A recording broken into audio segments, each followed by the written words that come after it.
have seen Kay Cumbie as one of the Green Spring players in the plays over the last few years, but you no doubt remember her as Pansy with her pet alligator in one of the That's Life vignettes on Channel 6.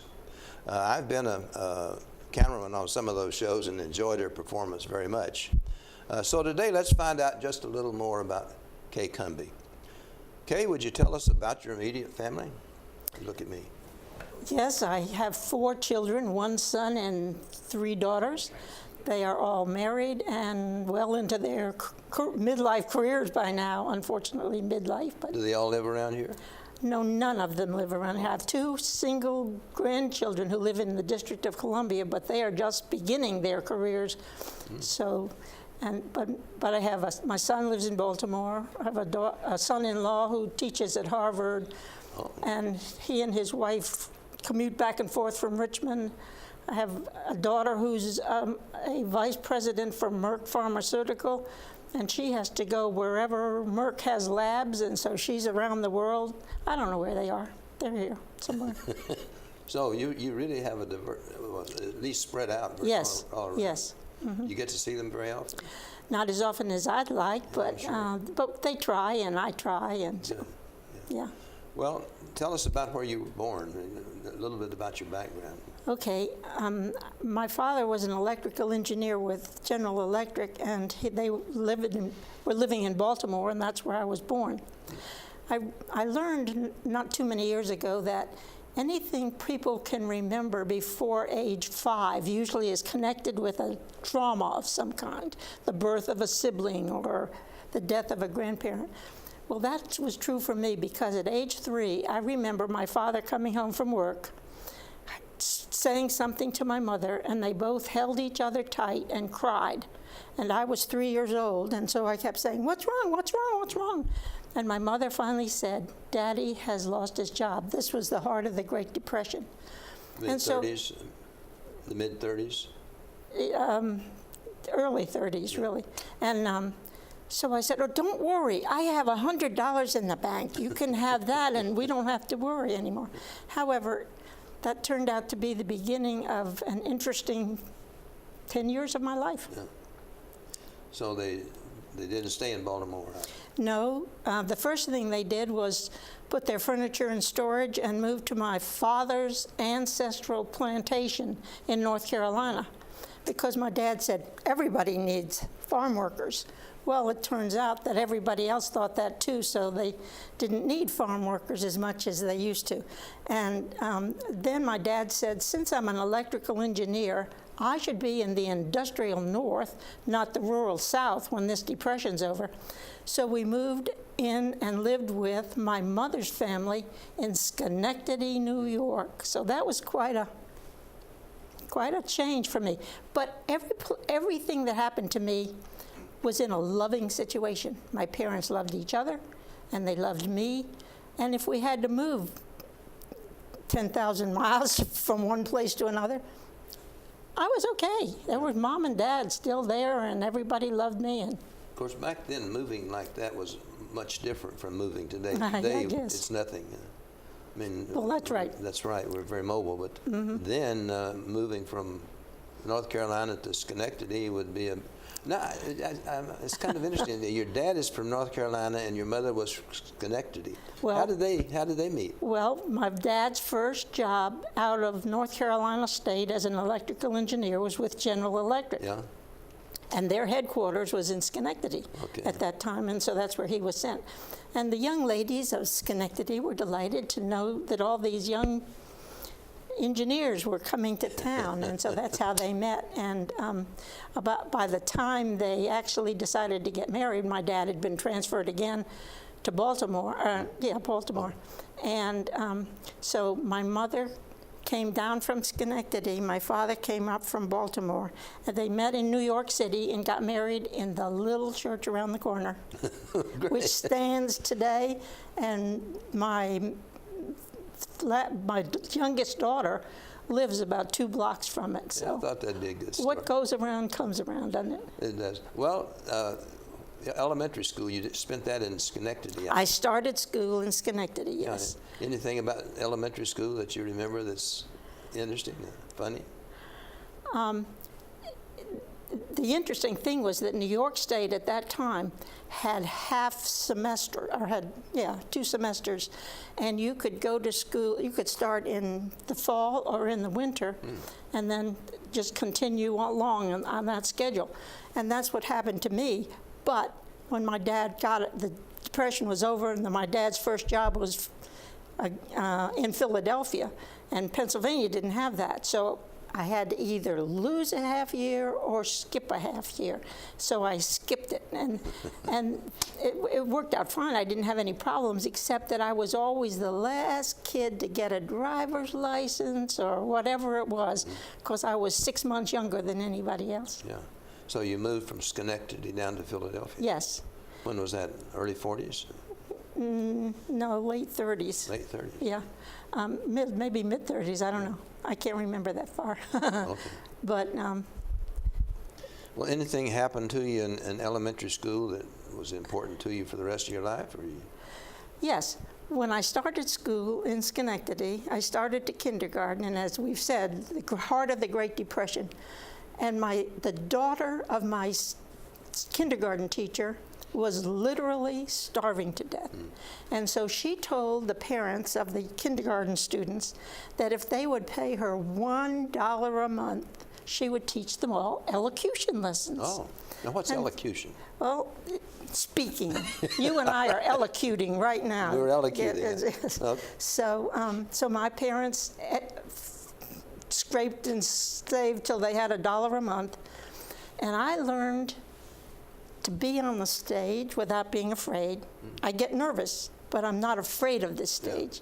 Yeah. And I learned to stand up and say little poems like, under a toadstool crept a wee elf out of the rain to shelter himself. And eventually, it turns out that's how umbrellas first were invented, you know. Okay. So you learned elocution. So that's how I learned it, okay. And I have loved it ever since. Okay.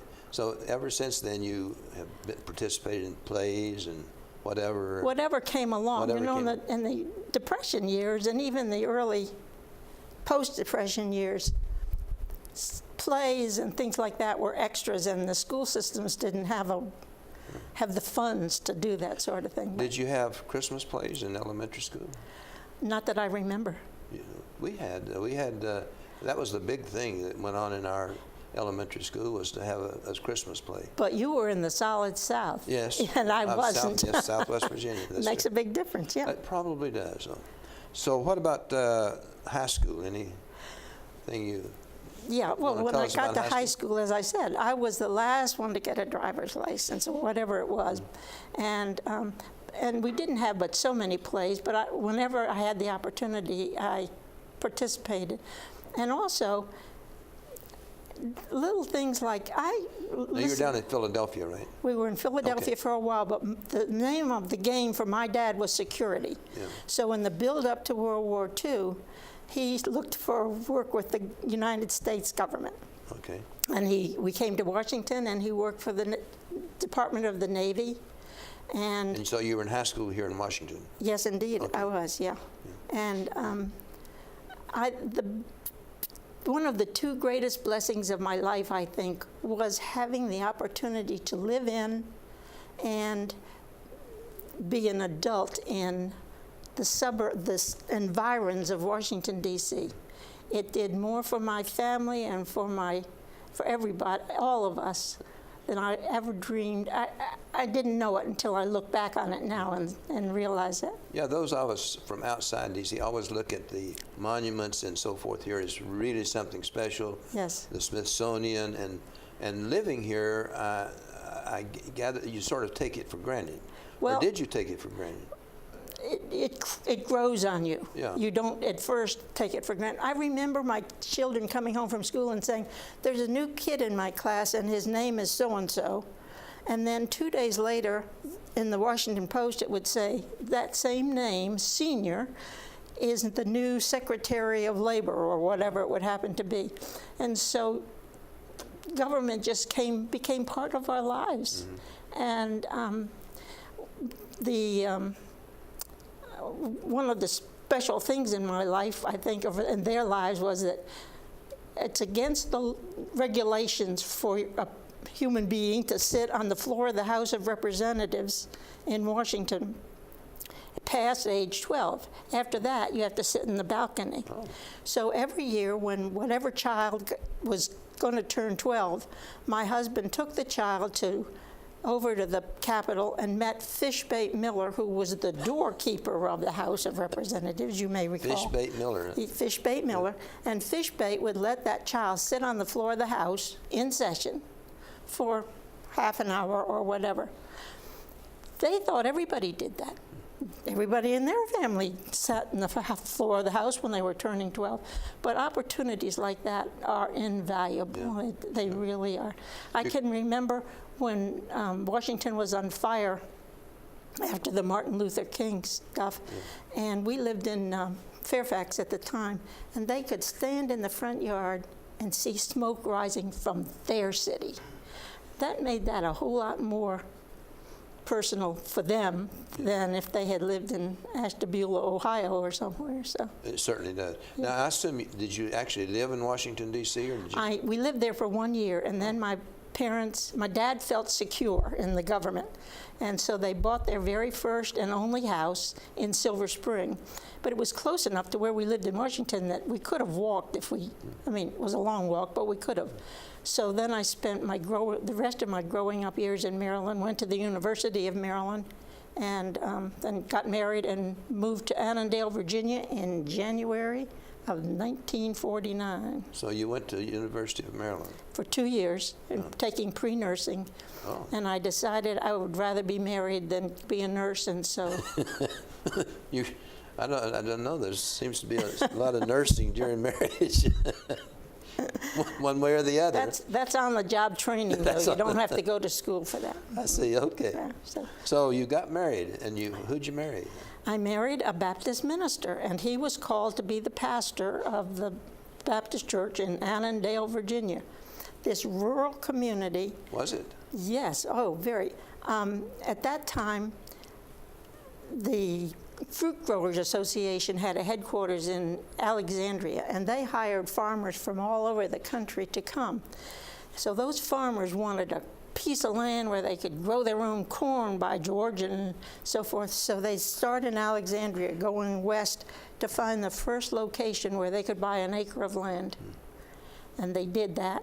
And then, when you did that, you built your own house. And would you believe that in the early 50s, some guy came along and said he was going to put a subdivision in Annandale, and he built prefab houses. The farmers of Annandale were outraged. If you want a house, you build a house, So anyway, that was an interesting time to be in Annandale and to watch the area grow. Annandale was really a specific spot, and there was distance between Annandale and the other little... In more ways than one, culturally and everything. I was stationed here in 47 out of Andrews, and I remember hitchhiking from down home in Southwest Virginia, and I got to the bridge, the Memorial Bridge, and there was a Howard Johnson's there, as I recall. Yes. And I got a ride out to Fairfax. Well, it was driving through country. Yes, indeed. Then I got another one to Manhattan, and Yes. it was through country. It's not that way anymore. It sure isn't. I can't remember when I've seen country lately. Have you? Well, did your husband have more than one church, or did you stay there all the... He stayed there for 9 years, and then he became the executive director for the Association of Baptist Churches in Northern Virginia. And so then it was a kind of a mixed job where he spoke a lot, but we would drive down a road and he'd say, "See that ditch they're digging over there?" And I'd say, "Yeah." "Well, that's going to Centerville, because in the next 10 years, there are going to be 15,000 houses in Centerville, and that's the sewage, getting ready for that, sewage, whatever." And I'd say, "How do you know that?" And he'd say, "It was in the paper." But that was his job. He needed to know where the houses were going to be, so he knew he needed to put a church there. Oh, sure. Reston was the same way. When Bob Simon built Reston, he knew that with the houses he was putting in, he needed X number of churches. He chose land for them, and then he had a lottery. And you people like my husband drew out and see which piece of land they got to put their church on.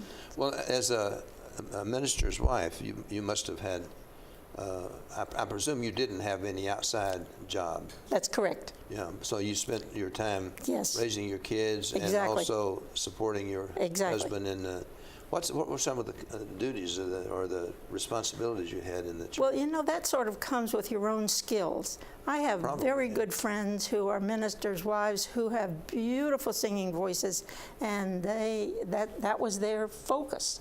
I didn't have that. And so, but I like being a hostess.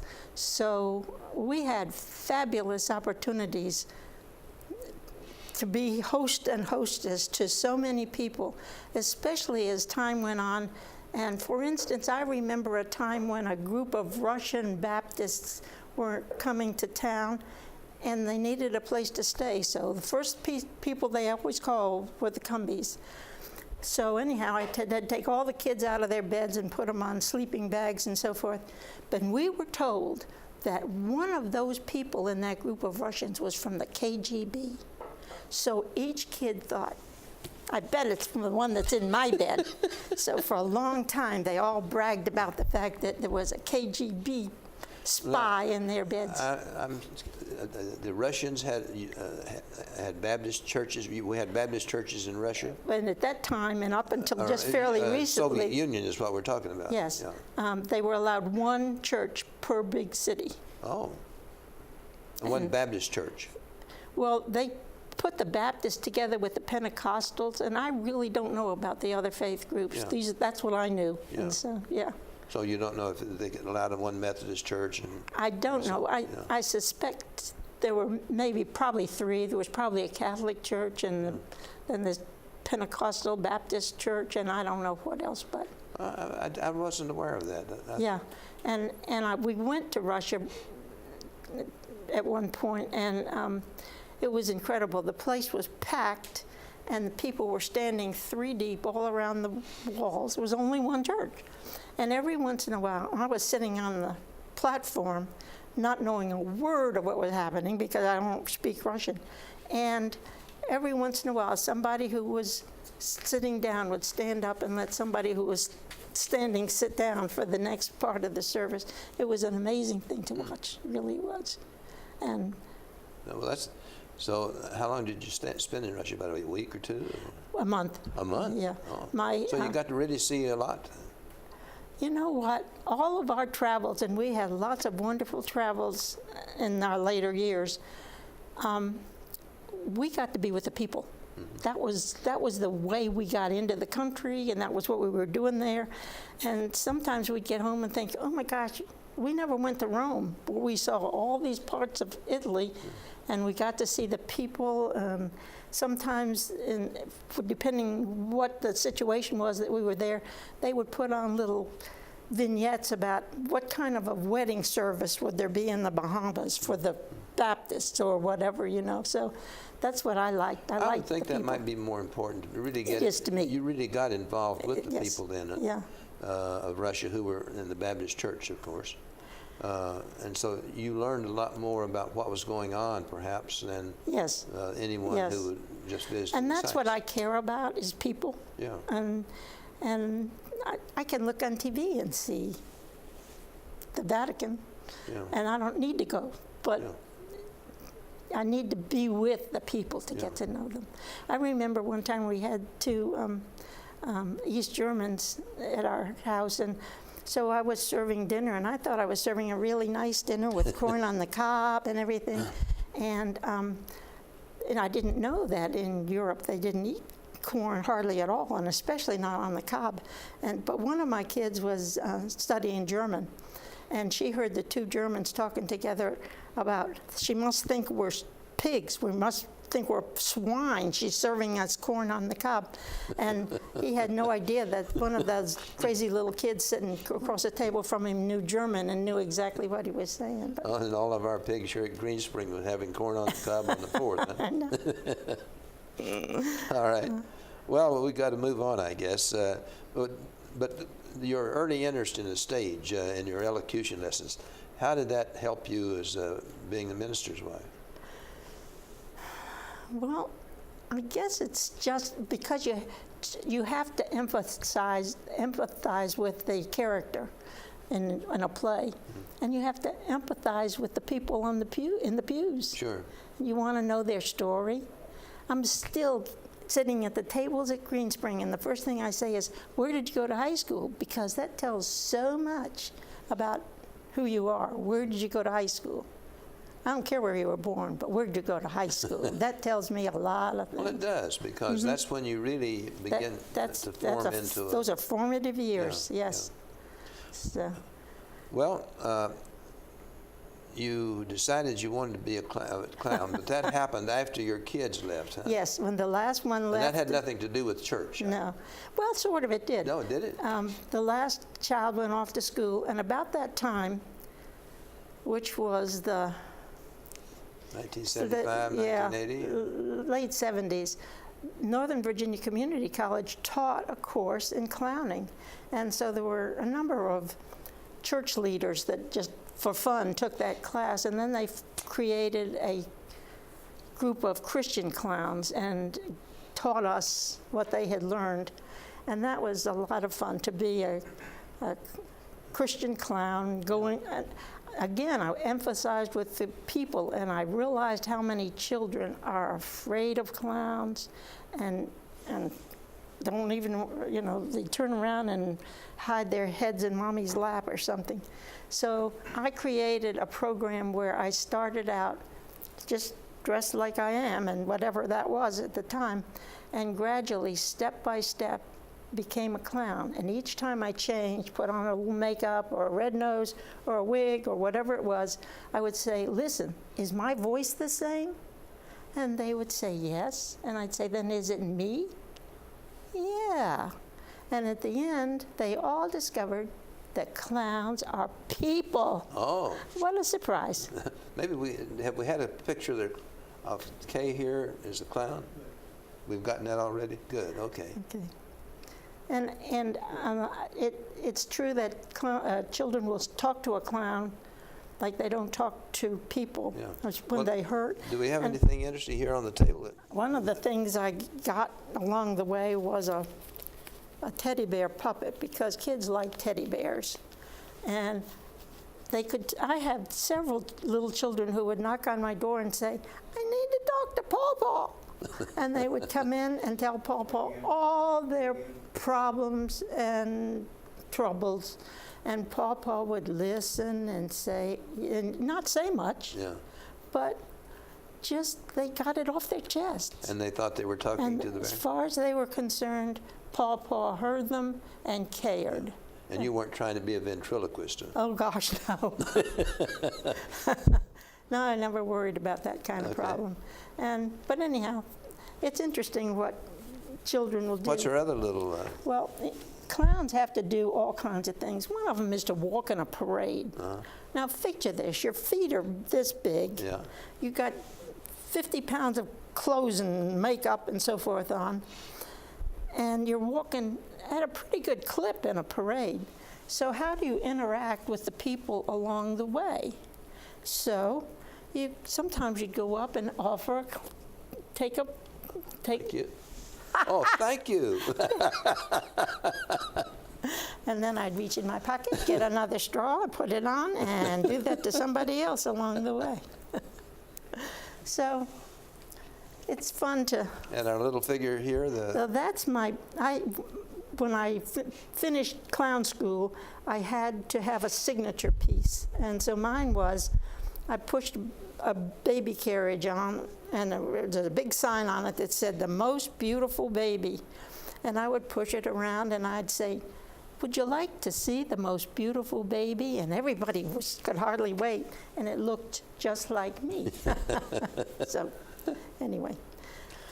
Well, did your husband participate in any of your clown activities? The first thing anybody said to him, and when he told them what I was doing, was, "Well, she's been married to one all these years. I guess that works out pretty well." So good sense of humor, huh?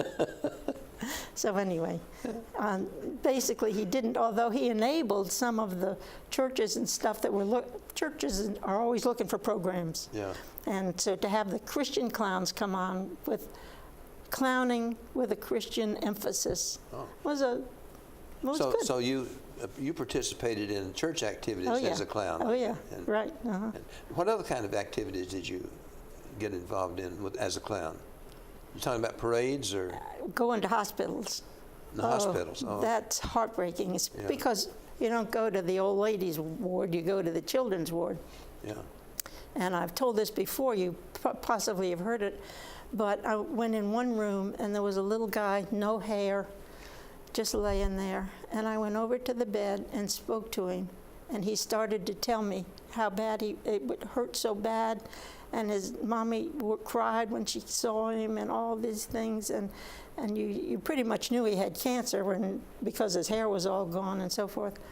And so he would tell the clown all these problems. And his mother was sitting over here crying and crying because it was the first time he had spoken in about 3 months. Oh, gee. But he would talk to, this wasn't a person, this was a clown. Yeah. You can talk to a clown. And I guess that's a part of clowning that I like the best. Another thing that happened to me was going in on the mall when the summer program emphasized handicapped people. And I went into one of the tents where they were playing tennis from wheelchairs. I wanted to see that. So I get in there, and they had given me a helium balloon, and I'm standing there looking at this thing, and all of a sudden it popped, which is an explosion in a tent. Sure. And right in front of me was the man who had been wounded when they tried to shoot Reagan, you know, and he was in his wheelchair and he heard this loud explosion and he jumped, you know, he thought he'd been shot again. And so lots of memories. Yeah. Well, you came to Green Spring. Why did you choose Green Spring? Well, I was teaching an adult Sunday school class at a church in Falls Church. And there was a man in it that came in one Sunday, and everybody in the class was congratulating him and so forth. And I thought, what am I missing? And I discovered that he and his wife had found this place called Green Spring. And when they came to look at it, this man is tall, good-looking, well-spoken. He lives here today. And so Green Spring began to use him in advertising, you know. So I went home and said, Bill, we need to go to look at this thing. And we did, and there was no question. And the first time we drove in after we'd signed the papers, we called it home, and I still call it home. Good. Now, you've been actively engaged here in Green Spring in several activities. And one, of course, that I have enjoyed, I was a cameraman when you were first introduced as Pansy. So tell us, we've only got a minute left, so you've got just a minute to tell us about Pansy. Well, it was the purpose of that program is to inform residents what social workers can and cannot do. They can't put you out. Yeah. And so the first introduction was that apparently the maintenance people had seen me walking down the hall with an alligator in a diaper on a chain. And so they immediately sent me to the social worker to explain this thing. And that's how I got into being on that show. Now, it appeared to me that everything was extemporaneous. You really didn't. Oh, yeah. You really were, Yeah. well, Which gets a little hard because sometimes the word just isn't there. I'm sure that's the case. Well, Kay, I appreciate very much the fact that you came on as a guest on Who's Who Thanks for today. inviting me. This was fun. It's been fun. Yeah. I hope it's been fun for you because I try to make it that way, and Well, I hope that I've enjoyed it. I hope that the people of Green Spring know a little bit more about Kay Cumbie. Okay, after and our then maybe they'll conversation. call me Cricket the Clown instead of Pansy the whatever. The social, the sociopath. Huh? Yes. Yeah. Okay. All right. We'll have a few announcements.